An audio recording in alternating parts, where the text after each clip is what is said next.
Kabuliwalah. This story was written in 1892 by India's first Nobel laureate Rabindranath Tagore. Kabuliwalas are people from Kabul who have been living in Kolkata. During the period when the story was set, Kabuliwalas used to import goods such as dry fruits, grapes, shawls, rugs from Afghanistan and go door to door on the streets of Kolkata selling them. The story revolves around the friendship between Minnie, the 5-year-old daughter of a Bengali writer, and a middle-aged Kabuliwala.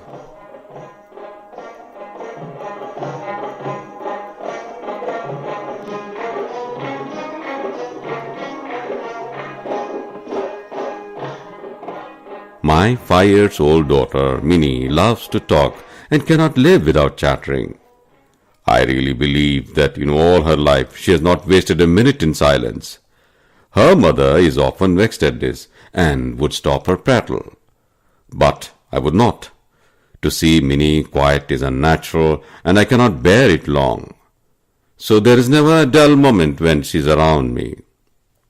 One morning, for instance, when I was in the midst of the 17th chapter of my new novel, my little Minnie stole into the room and putting a hand into mine, said, "Baba, Ramdayal, the doorkeeper, calls Crow a Koro. He doesn't know anything, does he?"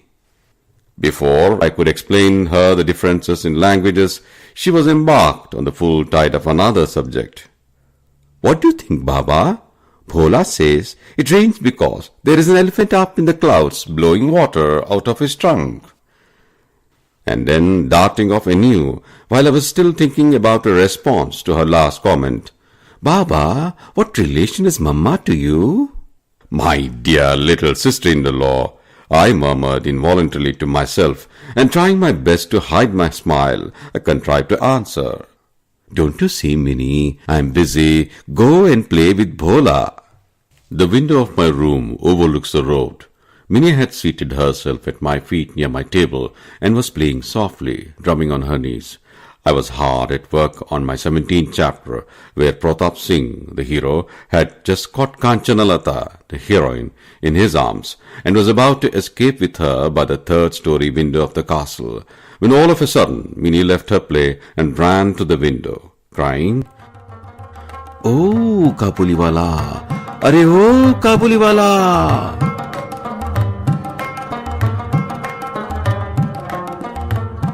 Sure enough, in the street below was a Kabuliwala, passing slowly along. He wore the loose-soiled clothing of his people. With a tall turban, he hung a bag full of stuff and carried boxes of grapes in his hands. I cannot tell what were my daughter's feelings at the sight of this man, but she began to call him loudly. "Ah," I thought, "he will come in and my 17th chapter will never be finished." At which exact moment the Kabuliwala turned and looked up at the child. When she saw this, overcome by terror, she fled to her mother's protection and disappeared.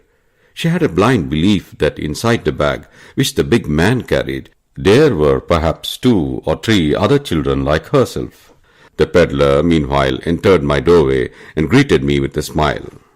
The man was already inside, and so I made some small purchases, and a desultory conversation began about Abdul Rahman, the Russians, the English, and the frontier policy. As he was about to leave, he asked, "And where is the little girl, sir?" And I, thinking that Minnie must get rid of her false fear, had her brought out. She stood by my chair and looked at the Kabuliwala and his bag. He offered her nuts and raisins, but she would not be tempted, and only clung the closer to me with increasing doubts. This was their first meeting. One morning, however, not many days later, as I was leaving the house, I was startled to find Minnie seated on a bench near the door, laughing and talking with the great Kabuliwala at her feet. In all her life, it appeared, my small daughter had never found so patient a listener, save her own father. And already the corner of her sari was stuffed with almonds and raisins, the gift of her visitor. "Why did you give her those?" I asked, and taking out an 8-anna bit, I handed it to him. The man accepted the money without demur and slipped it into his pocket. Alas, On my return an hour later, I found the unfortunate coin had made twice its own worth of trouble.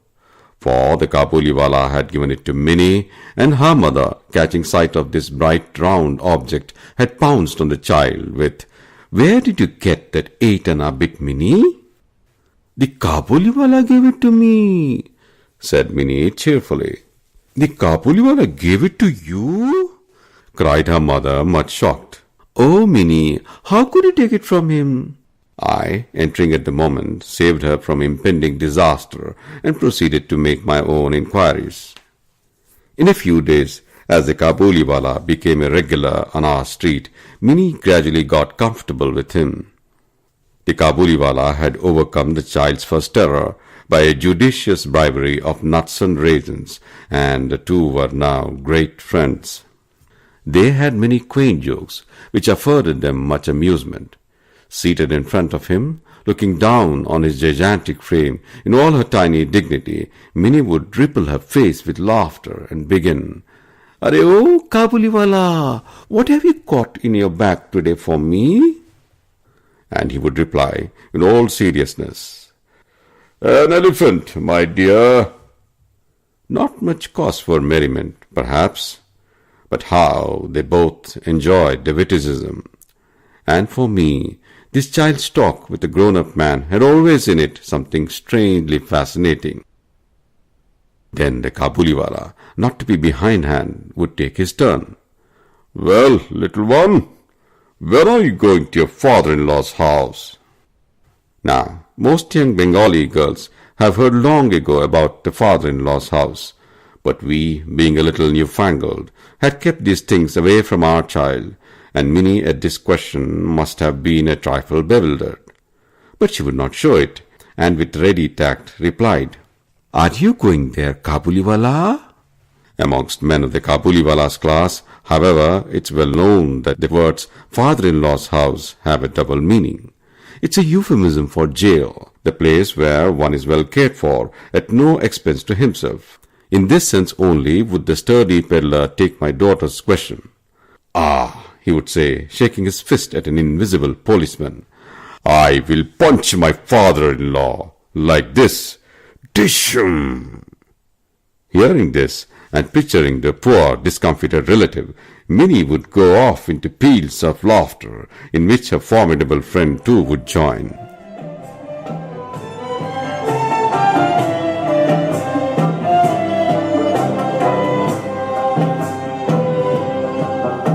In presence of this Kabuliwala, a foreigner, I was immediately transported to the feet of arid mountain peaks, with narrow little lanes twisting in and out amongst their towering heights. I could see the string of camels bearing the merchandise. I could see the company of turbaned merchants. I could see them carrying their queer old firearms and spears. I could see them journeying towards the plains. I could see... But at some such point, Minnie's mother would intervene, imploring me to beware of that man. Minnie's mother is timid by nature. Whenever she hears a noise in the street or sees people coming towards the house, she always jumps to the conclusion that they are either thieves or drunkards, or snakes or tigers, or malaria or cockroaches or caterpillars, or for that matter English sailors. Even after all these years, she is not able to overcome her terror. So she was full of doubts about the Kabuliwala and used to beg me to keep a watchful eye on him. I tried to gently laugh away her fear, but she would turn around me seriously, asking me solemn questions. Were children never kidnapped? Was it then not true that there was slavery in Kabul? Was it so very absurd that this big man should be able to carry off a tiny child? I urged that her fears were baseless and she shouldn't overly worry. But this was not enough, and her dread persisted. No one had heard anything terrible about the Kabuliwala, and it did not seem right to forbid the man from visiting our house, and thus his intimacy with Minnie went on unchecked. Even to me, it was a little startling to suddenly find, now and then, in the corner of a dark room, this tall, loose-garmented, much bebagged man, But when Minnie would run in smiling with her "Arey oh Kabuliwalah," and the two friends, so far apart in age, would subside into their old laughter and their old jokes, I would heave a sigh of relief and feel reassured. Once a year, in the middle of January, Rahman, the Kabuliwala, would visit his home country, and as the time approached, he would get very busy, going from house to house collecting his debts. This year too the time had come. However, in the midst of this tight routine, he would not miss visiting our house to see Minnie. An outsider might have wondered if there wasn't a conspiracy between the two. One chilly morning in winter, a few days before he had made up his mind to go, I was correcting my proof sheets in my study. Through the window, the rays of the early morning sun entered the room and touched my feet, and its slight warmth was very welcome. It was almost 8, and the early pedestrians were returning home with their heads covered. All at once I heard an uproar in the street, and looking out, saw Rahman being led away bound between two policemen, and behind them a crowd of curious boys. There were bloodstains on the clothes of the Kabuliwala, and one of the policemen carried a knife. Hurrying out, I stopped them and inquired what it all meant. Partly from one, partly from another, I gathered that a certain neighbor had owed the peddler something for a Rampuri shawl, but had falsely denied having bought it, and that in the course of the quarrel Rahman had struck him. Now, in the heat of his excitement, the prisoner began calling his enemy all sorts of names, when suddenly in the veranda of my house appeared my little Minnie, with her usual exclamation, "Arey oh Kabuliwala!" Rahman's face lighted up as he turned to her. He had no bag today under his arm, so she could not discuss the elephant with him. She at once, therefore, proceeded to the next question. "Are you going to your father-in-law's house, Kabuliwala?" Rahman laughed and said, "Just where I am being taken to, little one." Then, seeing that the reply did not amuse the child, he held up his fettered hands. "Ah," he said, "I would have knocked that old father-in-law, but my hands are bound." On a charge of murderous assault, Rahman was sentenced to some years' imprisonment.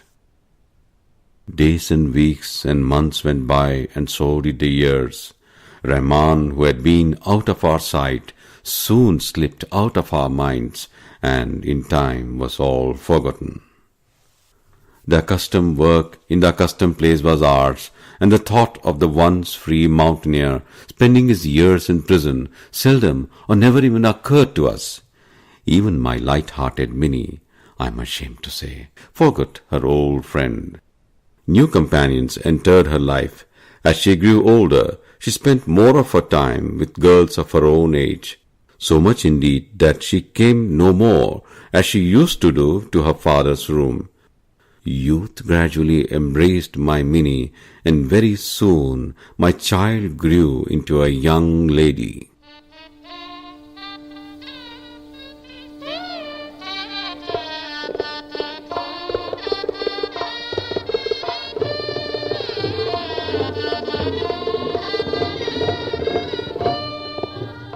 It was once more autumn, and we had made arrangements for our Minnie's marriage.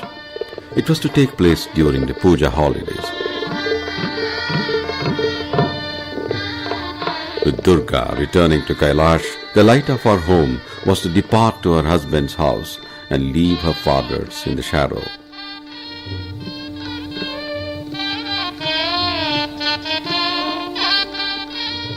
The morning was bright. After the rains, there was a sense of ablution in the air, and the sun rays looked like pure gold.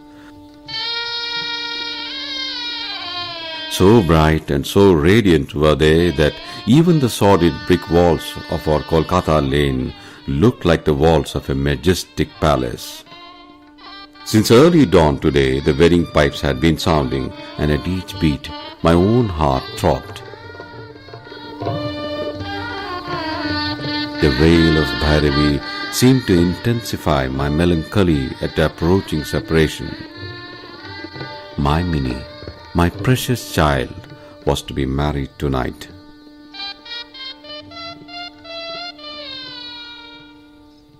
Since early morning, our house was agog with a festive air.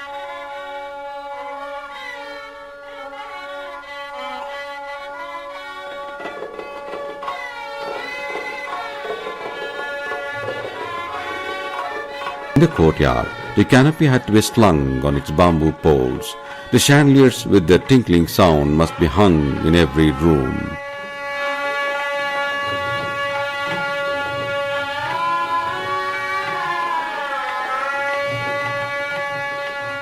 The near and dear, the kith and kin, who had travelled from afar, were delighted to see one another.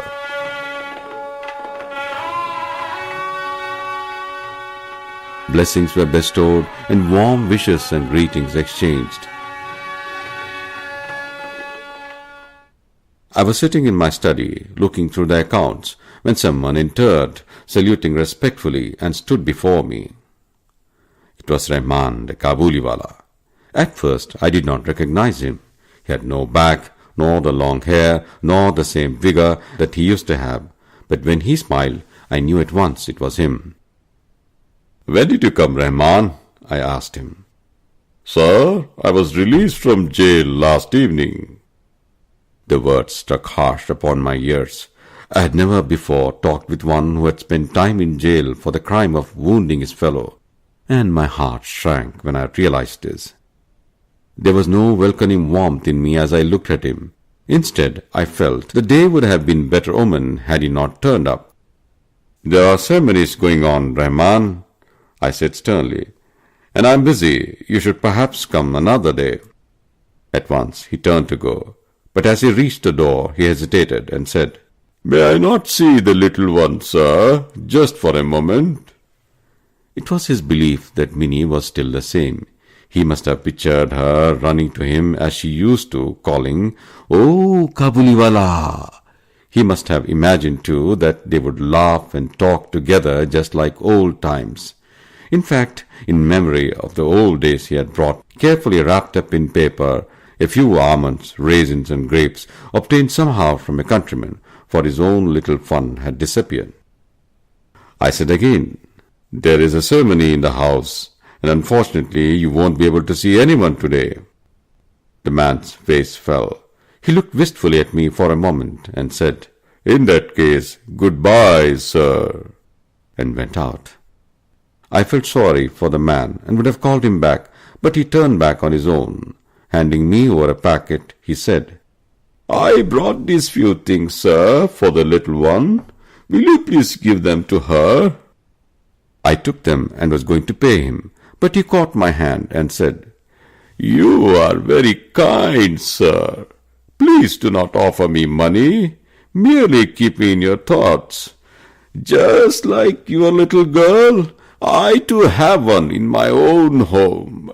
I think of my daughter there and bring fruits to your child here, not to make a profit for myself." Saying this, he put his hand inside his big loose robe and took out a small and a dirty piece of paper. With great care, he unfolded this and smoothed it out with both hands on my table. It bore the impression of a little hand, not a photograph, not a drawing. The impression of an ink-smeared hand laid flat on the paper. This touch of his own little daughter had always been on his heart as he returned year after year to Kolkata selling his wares on the streets. There was a lump in my throat and tears came to my eyes. I forgot that he was a poor Kabuli fruit seller while I was... No, wait, in what way was I more than he? Like me, he too was a father. That impression of the hand of his little child in a distant mountain home reminded me of my own little Minnie. I sent for Minnie immediately from the inner apartment. Many difficulties were raised, but I would not listen.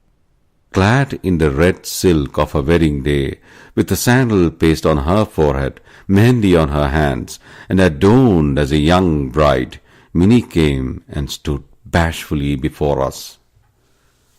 The Kabuliwala looked a little staggered at the apparition. It became immediately clear that he could not revive their old friendship. At last he managed to smile and said, "Little one, are you going to your father-in-law's house today?" But Minnie now understood the meaning of the word father-in-law, and she could not reply to him as of old. She flushed up at the question and stood before him with her bride-like face turned down. I remembered the day when the Kabuliwalah and my Minnie had first met, and my heart felt heavy. When she had gone, Rahman heaved a deep sigh and sat down on the floor. It suddenly dawned upon him that his daughter too must have grown in this long time, and that he would have to rekindle his friendship with her anew. Assuredly he would not find her the way he used to know her before. And besides, God forbid, what might not have happened to her in these 8 years? The marriage pipe sounded, and the mild autumn sun streamed around us. But Rahman sat in the little Kolkata lane and saw before him the barren mountains of Afghanistan. I took out a banknote and gave it to him, saying, "Go home, Rahman, to your own daughter, in your own country, and may the happiness of your meeting with her bring good fortune to my child." Rahman held a note inside his folded hands and began to sob uncontrollably. He bent down to touch my feet. With a firm grip over his elbows, I raised him up and held him in a warm embrace. A moment later he said, "May God bless you, sir. Khuda Hafiz," and left. Having made this present, I had to curtail some of the festivities. I could no longer afford the electric lights I had intended, nor the military band, and the ladies of the house were deeply disappointed. But to me, the priceless wedding gift was the thought that in a distant land, a long-lost father would again meet his only child.